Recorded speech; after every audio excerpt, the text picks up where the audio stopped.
Then what are the fundamental teachings of Mahavira? We were telling that there are five metaphysical teachings, that is Anekantvad, Syadvad, Jeev Ajeev means the basic tattvas of the universe, then theory of karmaj, and then Parasparo Graho Jivanam. These are the five metaphysical principles and five code of conduct. They are Ahimsa, Satya, Aste, Brahmacharya, and Aparigraha. Now, so far as code of conduct is concerned, Mahavira talked about Panch Mahabrat, means if it is to be observed by a renounced person, by a muni or by a monk, then he has to observe it with more rigor. But for the common man, for the layman, for the household person, he talked about the Anubrata, five Anubratas, Panch Anubratas. That means they have to be observed by the household in less strict sense, but self-restraint has to be observed. So yesterday we talked about Jiva Ajiva, that is the seven principles, then the theory of karmas, which we are going to repeat again in the after completing the other principles, and Parasparo Graho Jivanam. The Parasparo Graho Jivanam is the most cardinal principle of Mahavir's teachings. Mahavir, the term Parasparo Graho Jivanam means that entire life is interdependent and all life has to be respected for the sake of life. You have no right to harm or to injure any kind of life, be it insect, be it plant and vegetation, be it mineral kingdom, or be it human beings. And I'll just go to that slide of that presentation, and then we will come back to Anekantvad. Parasparo Graho Jivanam is very important. All life forms interdependent, that is mutually beneficial, to be respected, to be revered. Mahavira recognized intrinsic independence of all substances and mutual coexistence of all living organisms in the universe. Even smallest organism has the equal right to live like human beings. Mahavira doesn't say that only equality is confined, right to living and right to equality is confined only to human beings, which we are talking as a political system, because there was the institutions of slavery, then women were not empowered, there were racial discrimination. So the word political system, social system, they are talking about poverty, they are talking about the class struggles amongst the human beings. But Mahavira, 2600 years ago, talked that even smallest organism on the planet has the equal right to live like human beings.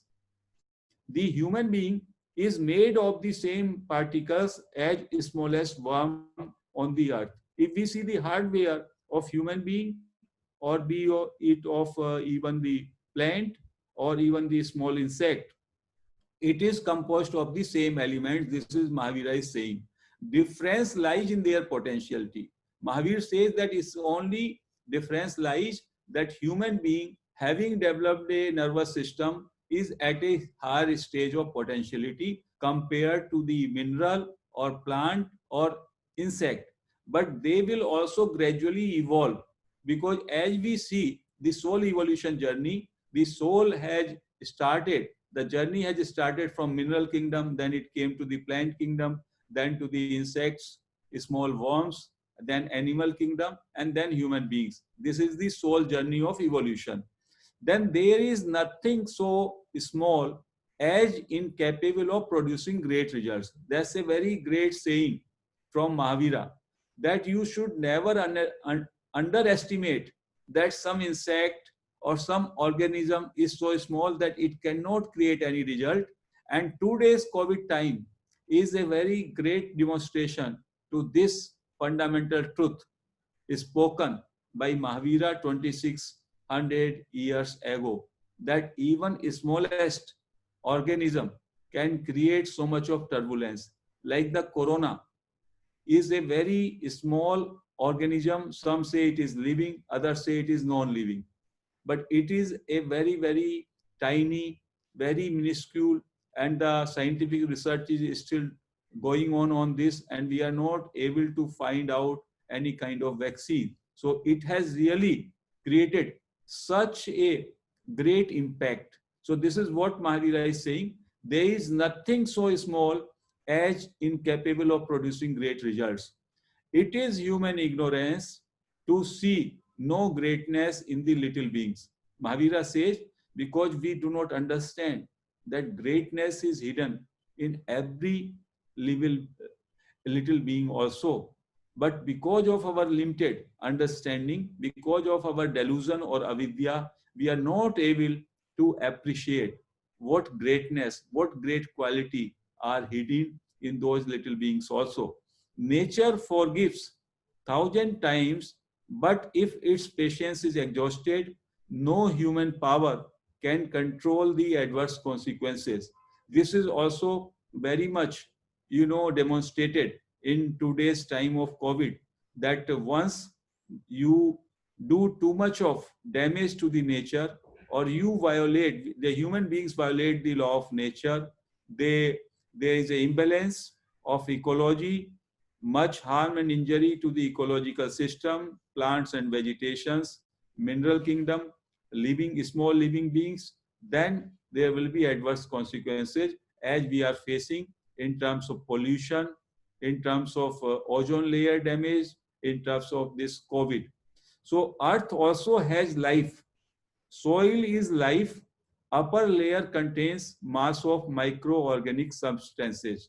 So all these things which are told by Mahavir 2600 years ago, part of this is being demonstrated now and has also been proven by the scientific research. So Mahavir only said that parasparo graho jivanam, entire life is mutually interdependent, and we have to respect life for sake of life. So what is the difference in our approach?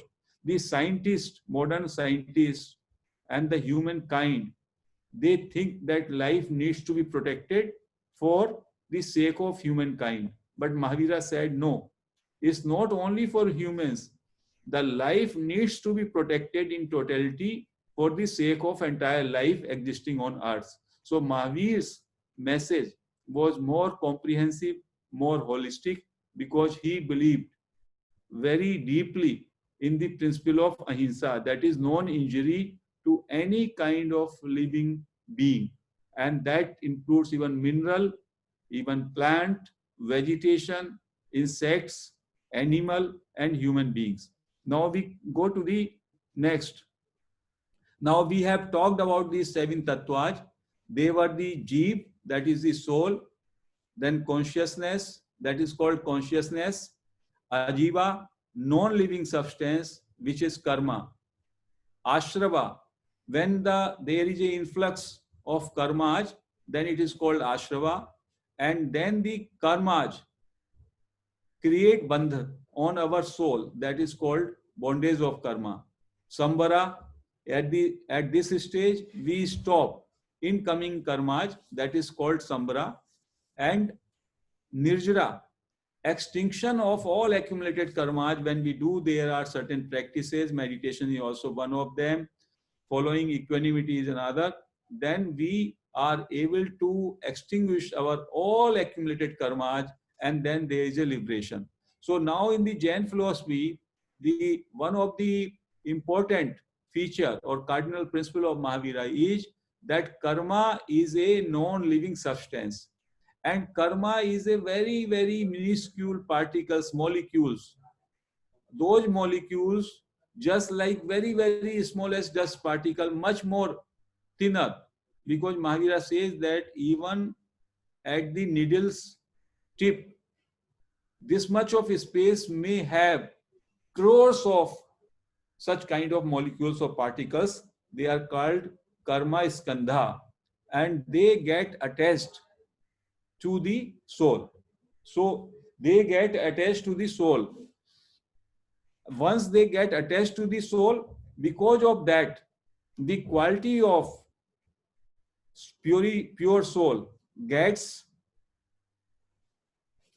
covered, and that is called obscured. So the soul in its pure form is infinite knowledge, infinite vision, infinite bliss, and infinite power.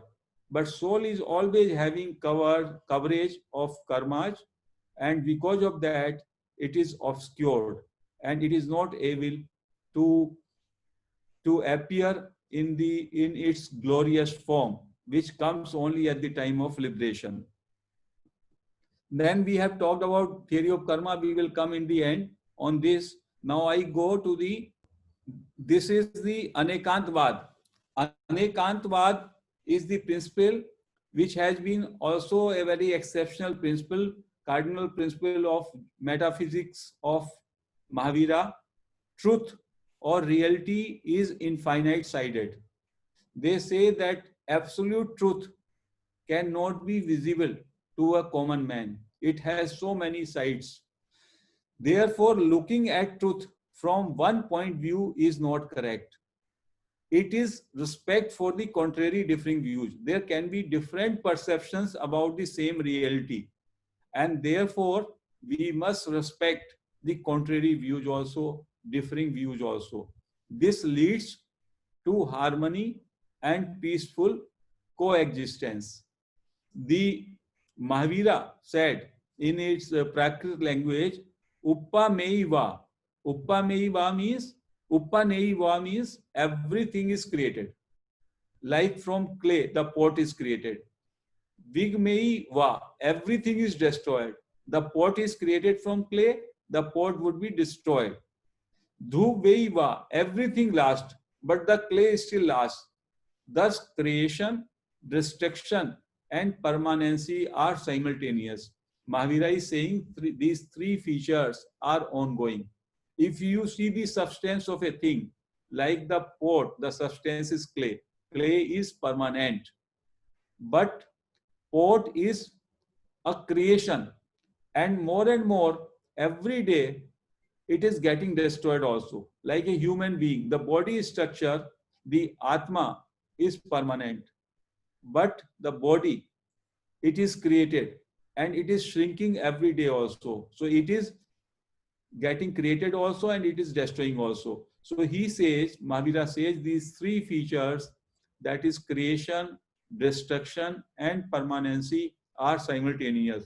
Buddha talked about the transitory character of the entire existence. So Mahavira has put it like this, that if you see the ongoing existence, there is creation is happening, destruction is happening, and underlying that, there is a permanent substance also. So all these three processes are simultaneous. So Anekantvad teaches us, my truth is right to me. Similarly, the others may have their own truth. This is what Anekantvad says. Accepting the fact that there may be multiple perceptions about the truth, we must accept that whatever we think, that is not the absolute perception, that is the only correct perception. There is a scope for thinking from other standpoints also. At soul level, we are permanent. At matter level, constantly changing. What I had talked in the earlier slide, that at matter level, everything is changing, transitory also, being created also, being destroyed also. And at soul level, we are having a permanent substratum. Does not necessarily mean that all views are equally correct, but they need to be analyzed, examined in light of mutual respect and harmony. So the principle of Anekantvad, metaphysical principle of Anekantvad says, you should not be rigid. You should not be stubborn to your viewpoint, because you see there is some fundamentalism in certain religious systems, and they say whatever we are saying is correct. and they are not even reconciled to listen to the other's viewpoint. If we do not listen, how do we come to know what they are saying, whether it is correct or incorrect? So Anekantvad says the absolute truth may be many-fold, many-sided, and our capacity to understand the absolute truth is limited. So our perception may also be limited, and there may be truth or substance in others' viewpoint also. So we should always try to be in harmony and be respectful to others' point of view also. That is very, very necessary. This is the principle of Anekantvad. And then comes the principle of Syadhyadvad. Syadhyadvad is a method to explain to multi-sided truth or multiple attributes of that reality. They are all together. They say first you understand Anekantvad, that the reality is multi-sided. It is having many times infinite facets. Truth has infinite facets. I am sitting here, I have one perception, another person may have another perception. Unless we are enlightened, we are totally awakened like Mahavira or Buddha, it will be difficult for us to see the reality in totality. So Anekantvad is a principle of non-absolutism, no fundamentalism. You have to have respect and tolerance. Syadhyad is the implementation of that principle. So they say forms or attributes can be infinite. In Syadhyad, the basis is that so far as our forms are concerned, attributes are concerned, they can be infinite. It is not possible to perceive total truth of a substance.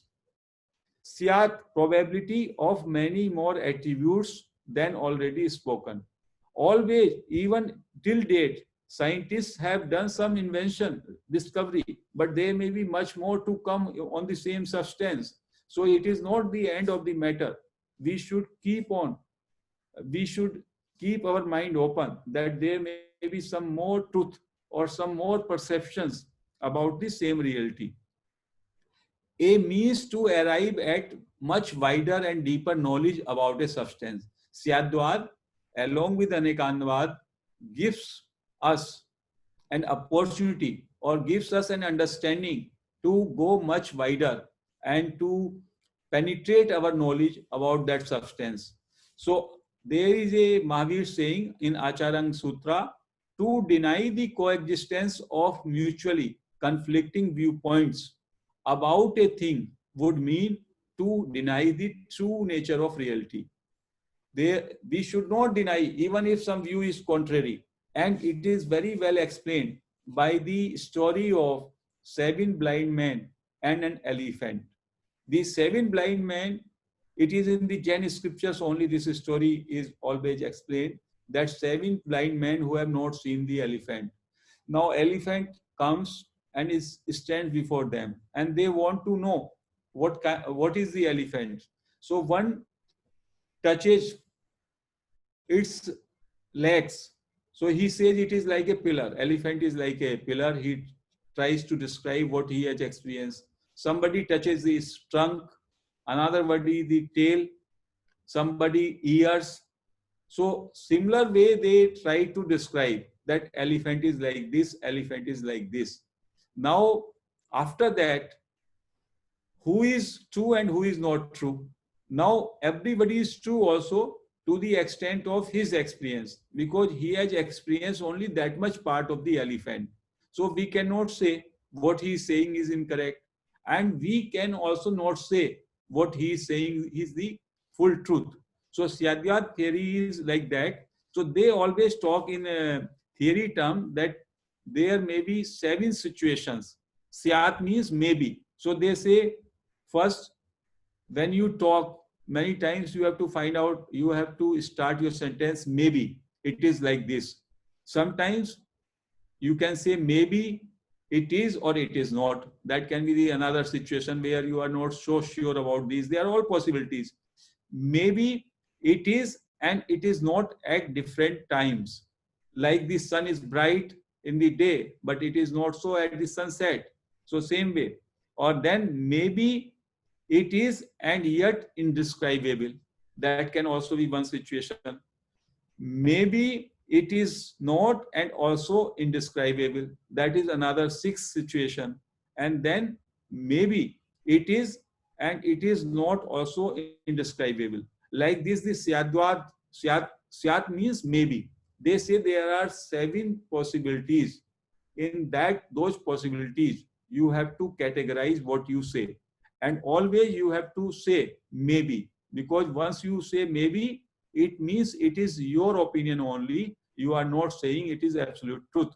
Because when you are stubborn or you are rigid on your opinion, that is also himsa, because you are not allowing the space to the other's viewpoint. So that is Mahavir is a firm believer of ahimsa at the thought level.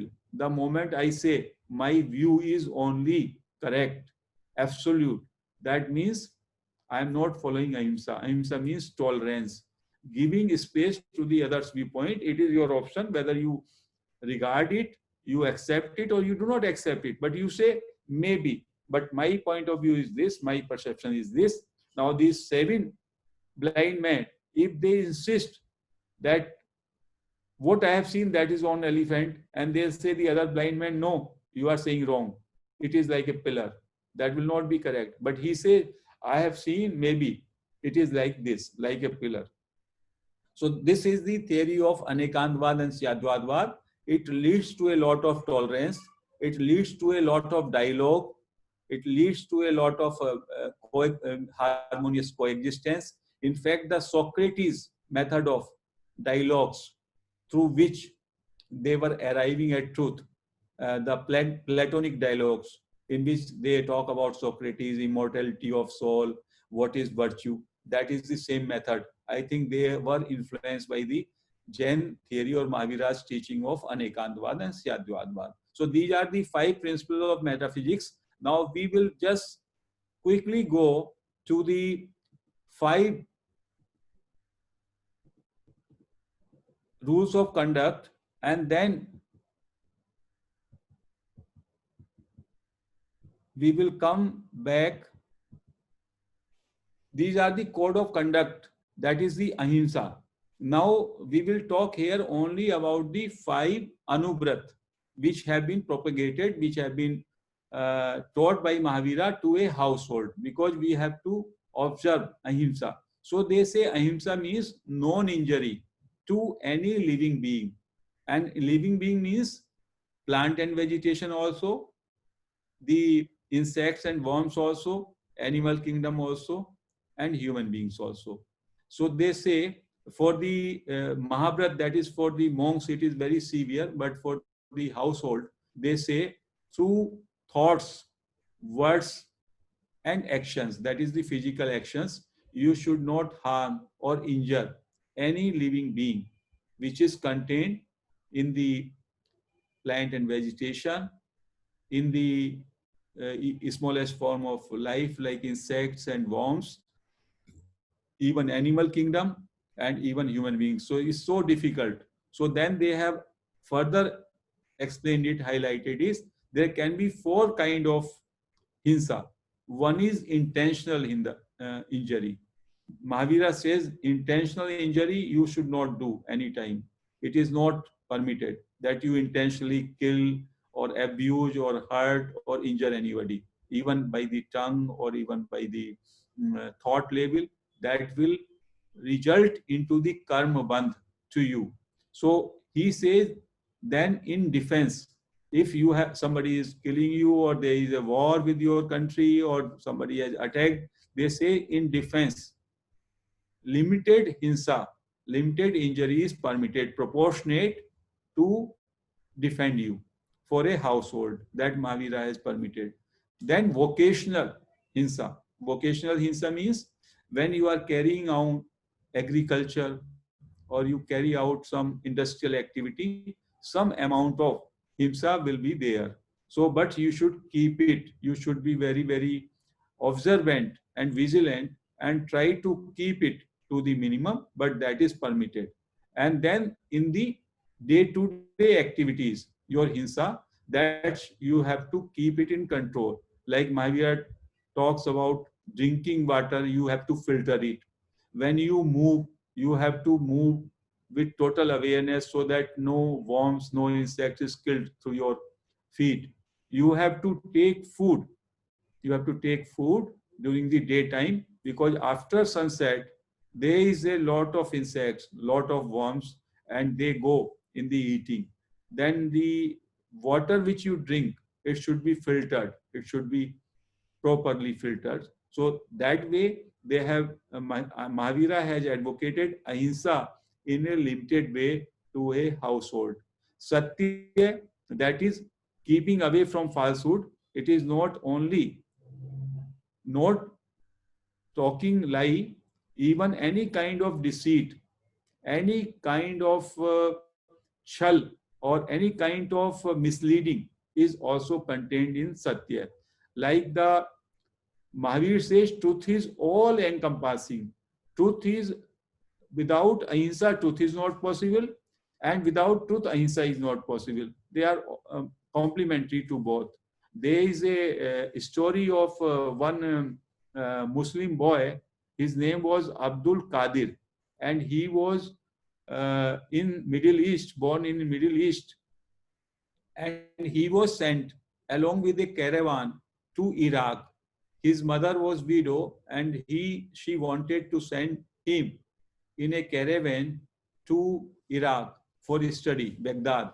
So when the caravan left, then in the night, caravan and the other people, they stayed. They put some tents and they were staying. And in the morning, when they were unpacking, then some dacoits came, and their leader was Abdul Abdul Bahid. So then these looters, they took away all the material things from everybody else, and this boy Abdul Qadir was a small boy of 10 years, so he was just standing there. And one dacoit came and he asked him, "Do you have something?" He says, "Yes, I have dinars. I have gold dinars." But this man did not believe that this is small boy of 10 years, and he was talking in a very fearless manner. So how come that he will have so much of dinars? So he did not believe, and he went. Then after everything was complete, another dacoit came from the team, and he also asked him, "Do you have anything?" He says, "Yes, I have gold dinars with me." But this man also laughed and he went back. And when they told their Sardar that there is a boy standing there, and when we asked, he was neither afraid and he was just talking that he has some gold dinars. So that Abdul Bahid or Abdul Badvi, Abdul Badvi, some name like that, that he called this boy, and that boy came before him, and he asked him, "Do you have something with you?" He says, "Yes, I have uh, 40 dinars, gold dinars. Where are they? My mother in my armpit. Somebody steals them when I'm sleeping." So he says, "Then what was the need for you to tell that you are having this? How you detected it?" He says, "My mother told when I was living, always speak the truth. The power of truth is much more than you tell lie just for the sake of 40 dinars, because I have so much of faith in my mother." This person was really just, he was mesmerized, he was shocked to listen these words from the mouth of this small child. And he just fell on the feet of this boy who was speaking the truth. And he says that you have so much of faith in your mother that you did not tell a lie. But I don't have a faith in Parvardigar Allah, all merciful, that God. And I was disobeying his commands all throughout my life. Now please forgive me. And now henceforth, I will not do any kind of dacoity. I will not rob, and I'll change myself, and I'll do all service to the humanity. When this Sardar, who was lying at the feet of this boy, then seeing him, others, colleagues of him, other dacoits, they also fell. They say, Sardar, we were the stakeholders, we were followers in your dacoity, in your activity of looting. Now we are also your followers, or we are your participants in the activity, as you are saying, of service. And then say that this man got completely transformed and he did a lot of service activity. And this boy later in his life was known as a very great spiritual master by the name of Abdul Qadir Jilani. So this boy was having such a great virtue of truth in its absolute purity that it was shining. And when you have that shine of any virtue, whenever you interact with somebody, that virtue, because of that virtue, it penetrates, it affects the soul in soul condition of the other person also. And many times it has such a great impact of transformation as it happened in the case of Abdul Badvi. Now we have aste. Aste means achorya, that means non-stealing, not appropriation anything from anybody without his permission. We, that is, we should not indulge in any deceit, any malpractice. If we are a trader, we have to give the goods in a proper condition. There should be no intention to misappropriate or to have a deceitful means. So aste means basically you have to feel that only that which belongs to you is your own. Otherwise, anything more you desire, you have to take permission from the other person. Brahmacharya is in a limited way. It is, we will not indulge in any kind of sensual activity apart from our spouse. That is the limited brahmacharya. And we will see all others as our brothers and sisters. So we were on aste. So we have not to appropriate. Then we came on brahmacharya. Brahmacharya means not indulgence, and even with your spouse, you have not to be in overindulgence. That is for anubrata. And then aparigraha. Aparigraha is non-accumulation, non-possession of things, material things. Then what is required? You should keep your needs to the limited extent, and whatever extra surplus you have, you should share with others.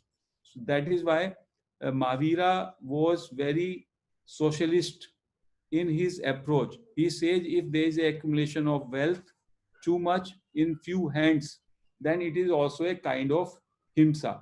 And he also talked that one should have abhay. Abhay means one should be fearless, and fearless cannot come unless you have no possession or you have limited possession. So a parigraha is a very great virtue which has to be observed, which has to be practiced. These are the 5 rules of conduct.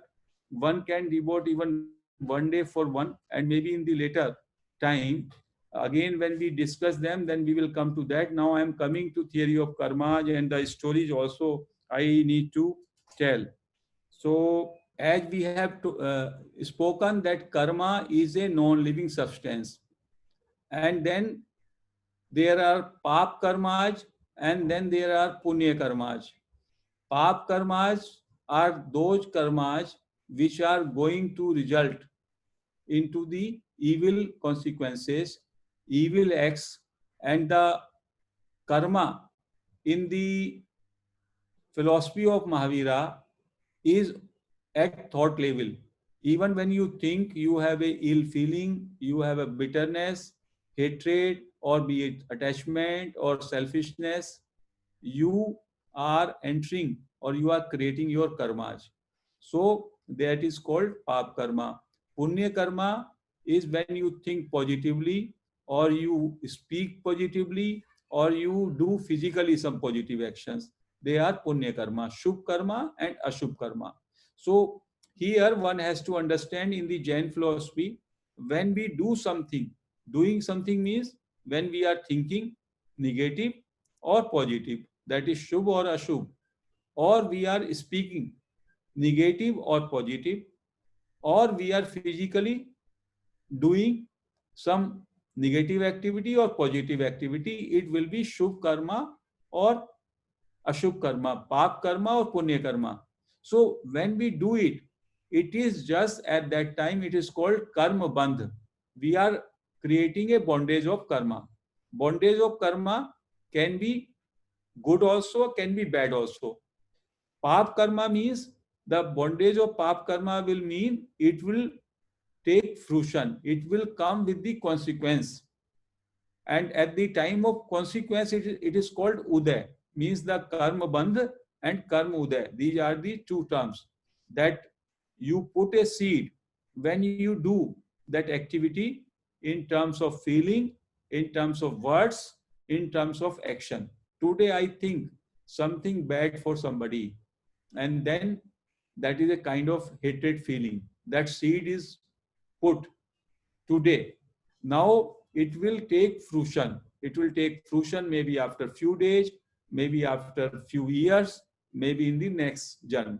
So they say that you can only watch yourself at the level of bondage when the new karmas are being created. That is the seeds at the seed level, that is called karma bandh. And when the karma takes fruition, that time also you need to be observant. So we must, in the normal parlance, it is called doing karma and having the consequences of karma. And in Jain philosophy, it is karma bondage and operation of karma or fruition of karma, that is there. So we have pap karma and punya karma. Jain philosophy believes, or Mahavira says, that both types of karma result into bondage. Like you put a seed of a mango tree, then the mango will come. If you put a seed of the babool, then you will find thorny kind of fruits there. So whatever seed you put, whatever karma you create, that same time of fruit, it will take fruition, but it has to give the fruition. So now karmas are also of two types. That is a very excellent and exceptional feature of Mahavira's karma theory, that there are bhav karma and then there are drabya karma. Bhav karma is the feelings and emotions. They are called kasai. Basically, four kasais. Anger is one, delusion is another, greed is another, and ego. These are four. Krodh, man, maya, lobh. These are the four basic. And then rag and dvesh. That is attachment and aversion. Because of this, there is vibration at our soul level, surrounded by many karmic matter. There is a vibration. And because of those vibration, there are karmic pudgal, that is called karma skandh or karmic matter, that is drabya karma. Drabya karma, a particular type of matter molecule, that is called karma skandh. They are very, very invisible particles, molecules. They get attached to our soul.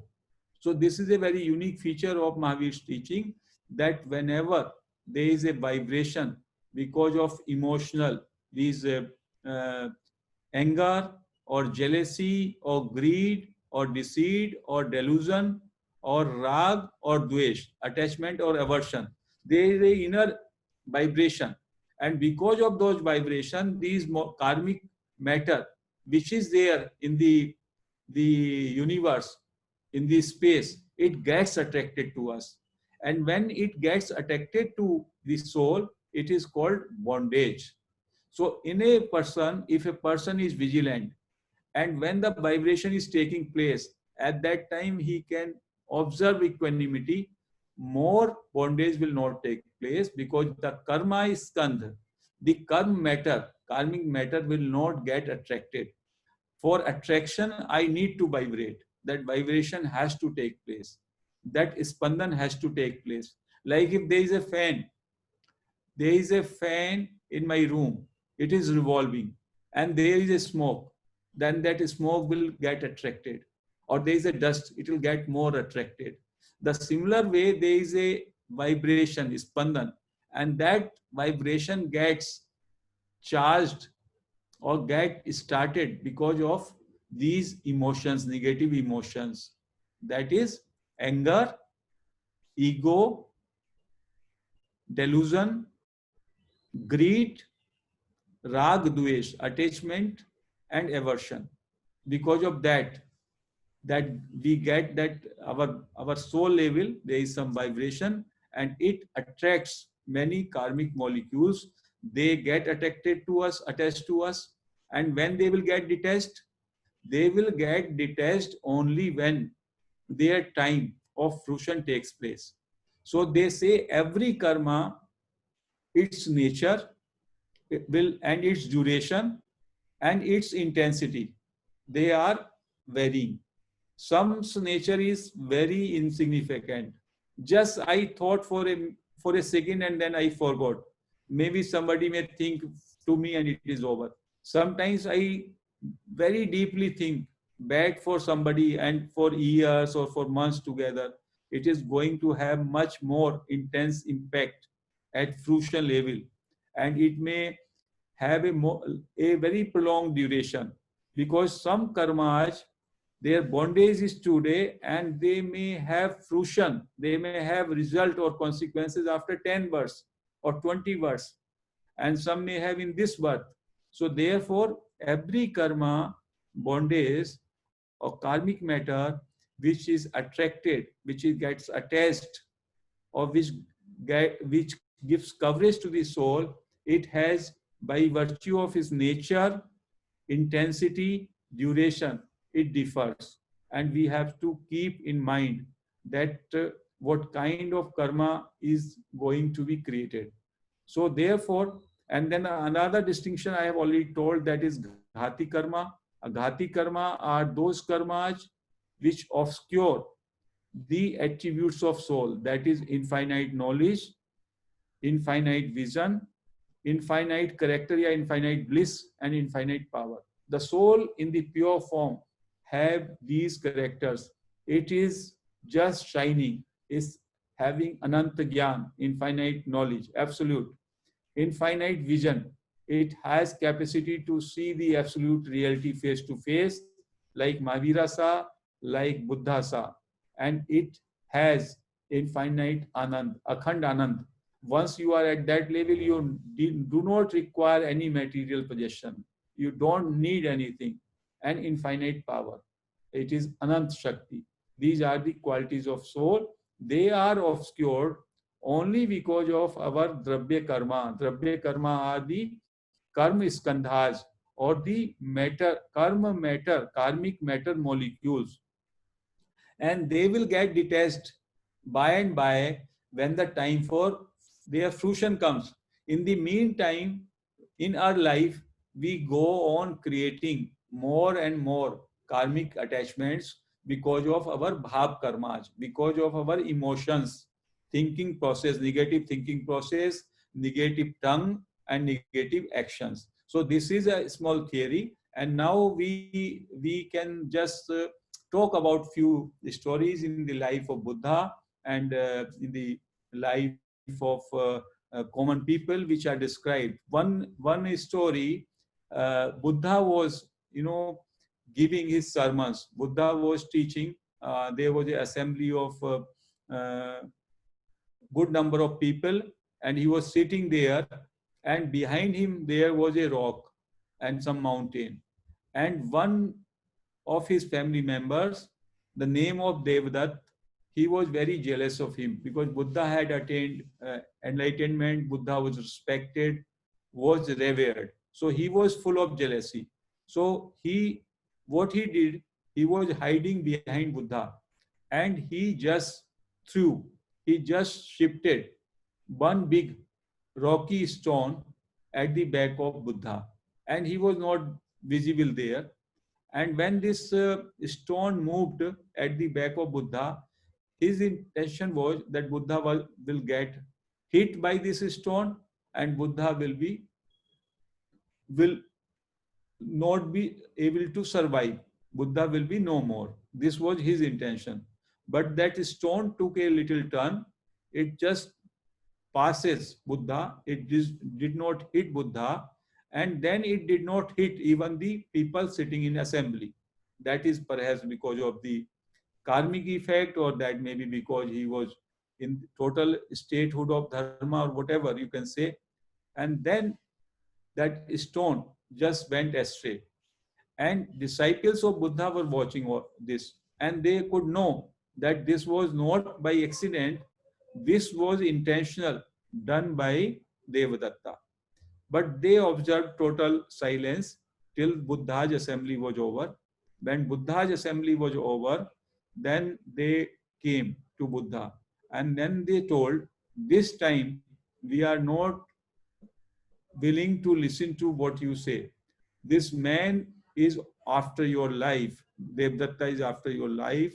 There are so many instances when he has tried to hurt you, he has tried to kill you. So we are going to report this action, this misconduct to the king, or we will take action against him.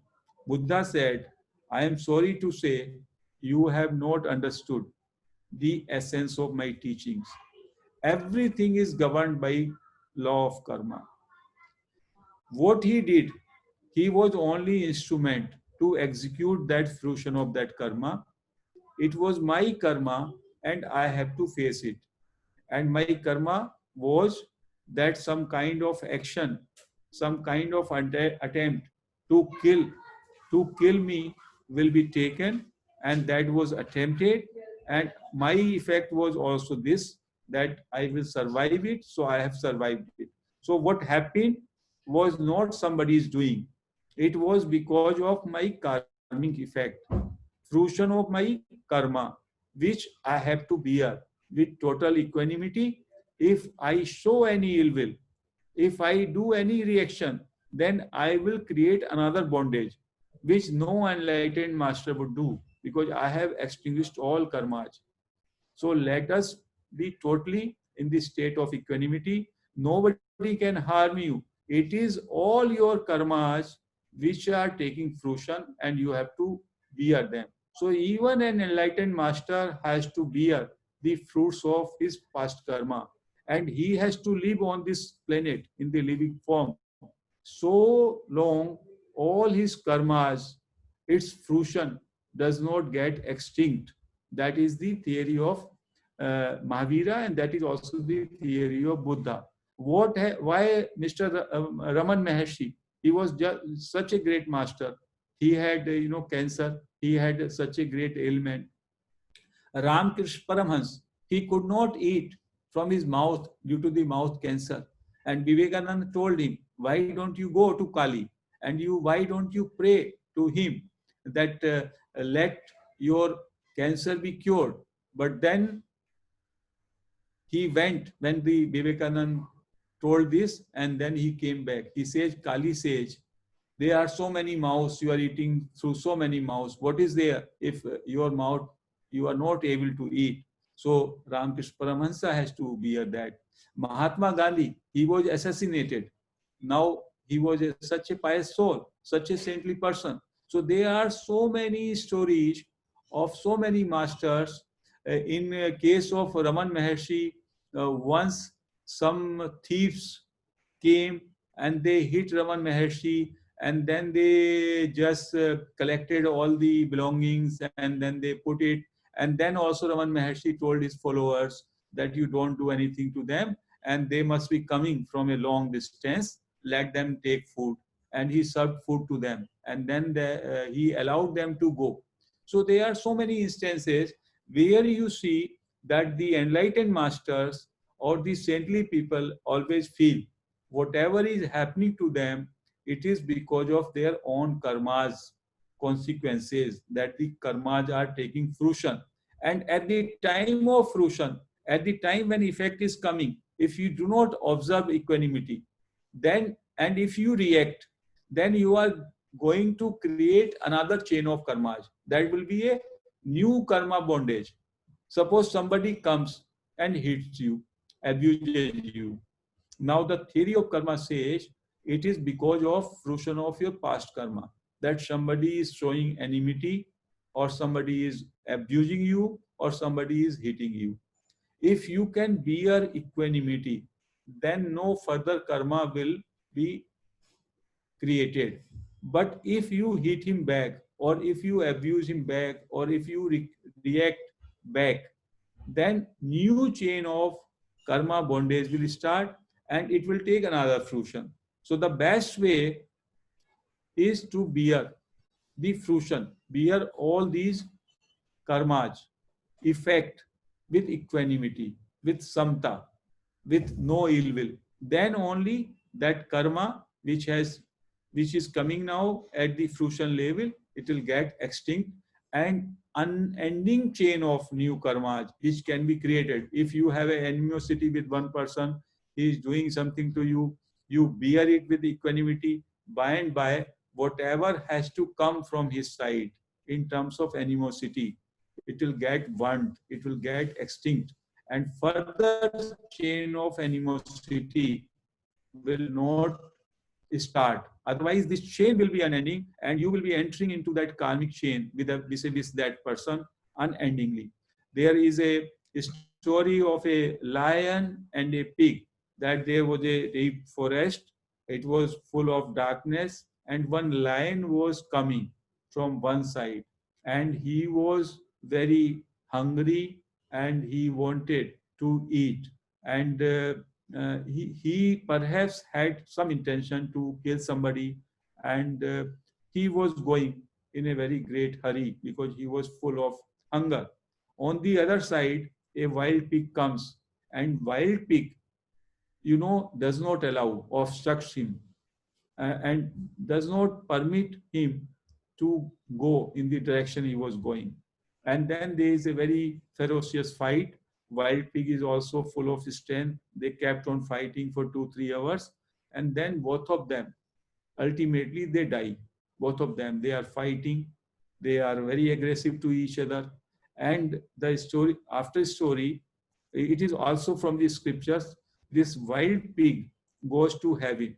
He has done shubh karma. He in that fight, he has created bondage of punya karma, and this lion has created bondage of pap karma. So what is behind that?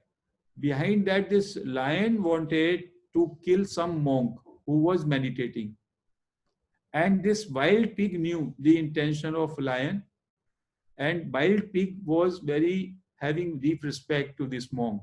So wild pig took the fight with that lion to protect that, let that monk in meditation should not be eaten, should not be killed by this lion. So if you see the physical actions of two people, they are same. He wild pig fought equally ferociously with that lion. Lion fought in self-defense, but then also both got killed. But since bhab karma of lion was to kill, his motive was to kill and to eat that monk, and the bhab karma of this wild pig was to protect that monk. Both the consequences were totally opposite, totally contrary. So there is another episode of Ananda. Ananda was doing something, and then when he was going somewhere, his leg, fractured, and he was full of pain. And then he was bleeding also profusely. Then Buddha says, Ananda, bear it with total serenity, total equanimity, because you are bearing the fruit of your own karma. So, in a number of stories with Buddha, so with Mahavira, it happens that you have to observe equanimity in the time of crisis, and in the bad times, and don't create further chain of new karma bondage. There is a story that of a sandalwood merchant, how your bhav karmas, how your frequencies of thoughts reach to the other side. See, there was a city where there was a very noble king also, and this there was a sandalwood merchant. Sandalwood are very expensive, and those sandalwoods are generally used either in temples in a small quantity, and when there is a death of some rich man, some big person, then sandalwood are used to burn his body also. So one day, this sandalwood merchant, they were not having good trading, good requirement of sandalwood, and he was having a very heavy stocks of sandalwood, and which was not being sold. And this sandalwood merchant was in a deep crisis, deep financial crisis. So the king of that capital, that city, was just passing from the market on the elephant. And this sandalwood merchant was seeing the king from his shop, and he just felt that when he was going, that this king has become so old.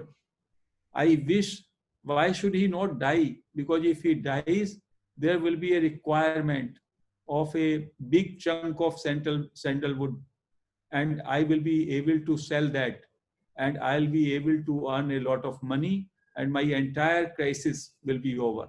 So he wished like this. That is a bhav, that is only a thought. At the thought level, there was a bhav karma in the mind of that sandalwood merchant.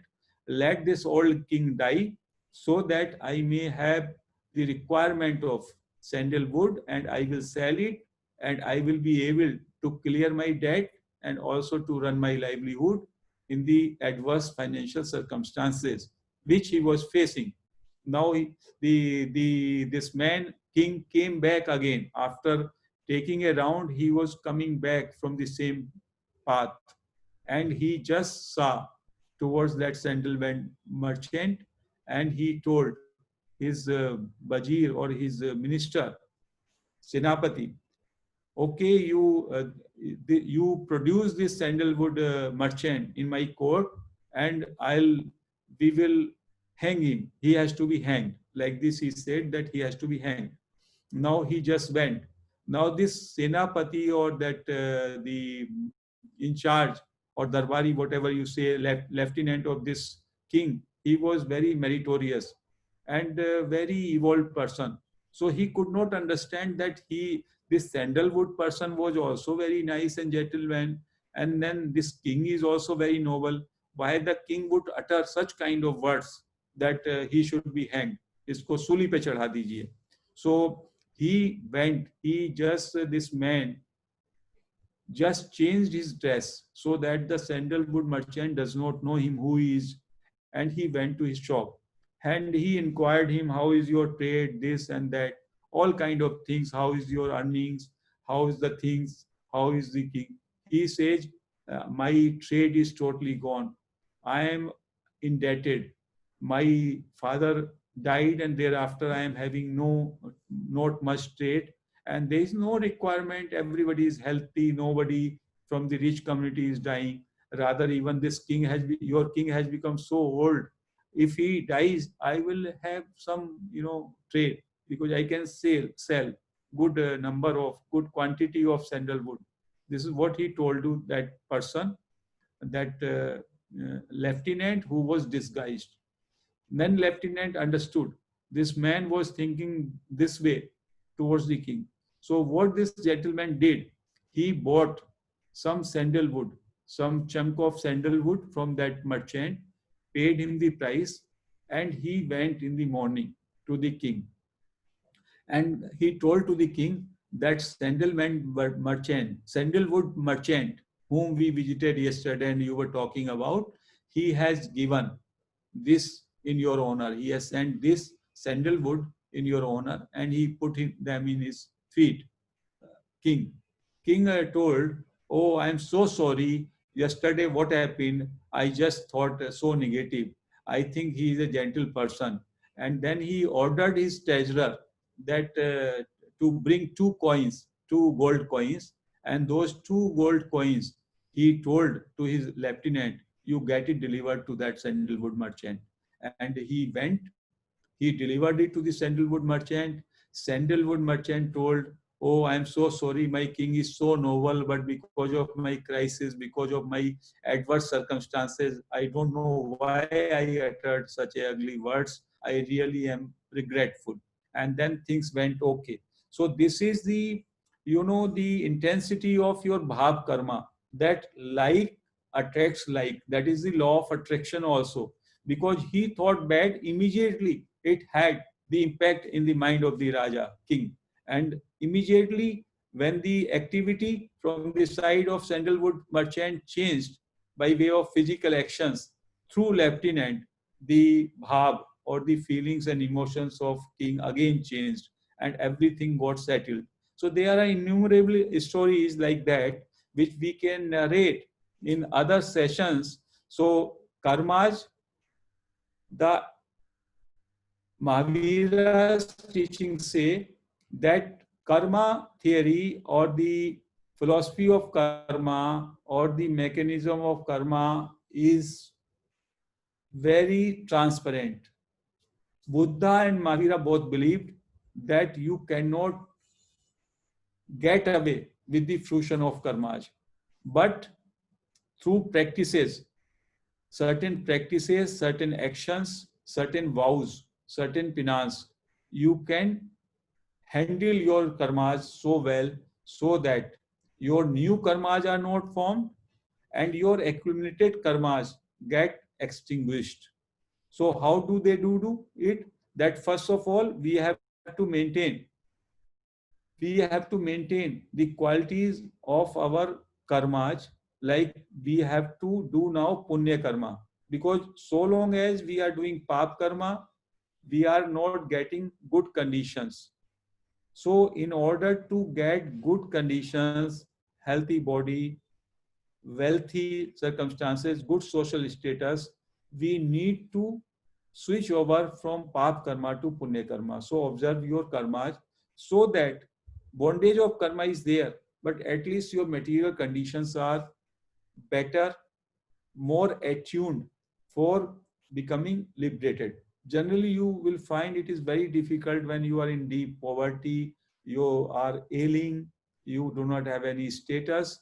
Then in those circumstances, it becomes very difficult for you to observe equanimity, to do the meditation. You don't get time. So one has to move towards all karma bondage, defile qualities of soul. Hence, liberation requires freedom, extinction from all attached karmas. In the initial stage, one has to switch over to punya karma so as to get positive atmosphere for self-evolution, like feelings of satisfaction, reward, and fulfillment. And thereafter, one has to move towards total detachment and dispassion.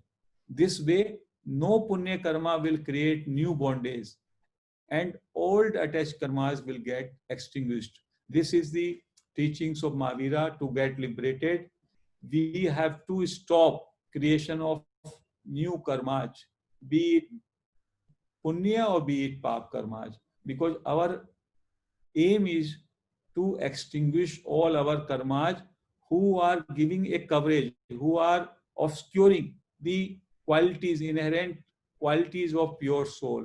And our aim is to realize our own self. And self-realize means you be at your soul level in its purest form, like Mahavira or Buddha. So the another step is to through efforts one can change bondage. This all we have talked. And then this also we have talked. So what you have to do, you have not to blame anybody. Whatever is happening, good or bad, it is all because of fruition of your karmas. Whenever any situation comes, you have to maintain equanimity, you have to maintain dispassion so that new karma is not formed. And meditation, the best way to cleanse karmic matter. We have talked about the story of the meditator monk, and we will again narrate it, and then we will close for the question answer. There was a person, he was a patient, he had some ailing body. So he goes to a doctor, and doctor prescribes him meditation, medicine says there is some imbalance in your body of kapha, pitta. Calf with pitta ka jo imbalance hai, because of that there is a ailment. So, but he takes that medicines of no avail. Then he goes to a astrologer. Astrologer says there is some star problem, and then he tells him some trick, but that also doesn't work. Then he goes to a tantric, and tantric also tells him that you do this kind of anushthan, but it is also not beneficial. Then this ailing person goes to the forest and finds a monk in meditation. When that monk opens his eyes, he tells his problem. So he says, nobody can heal you because it is the karmic matter, and you have only healing can be done through meditation. So be a meditator, no medicine, no alternative healing ways except meditation. This is what PSSM also says. So be a meditator. And it is said he meditates and then his ailment gets cured. So with this, I end this session today. Of course, the theory of karma and all these principles, they are so lengthy. Karma at least needs to be explained in 3 or 4 sessions. So this was these 2 sessions. I tried to elaborate some principles in a very, very broad manner. In the later times, we can take it in more detail. So thank you so much.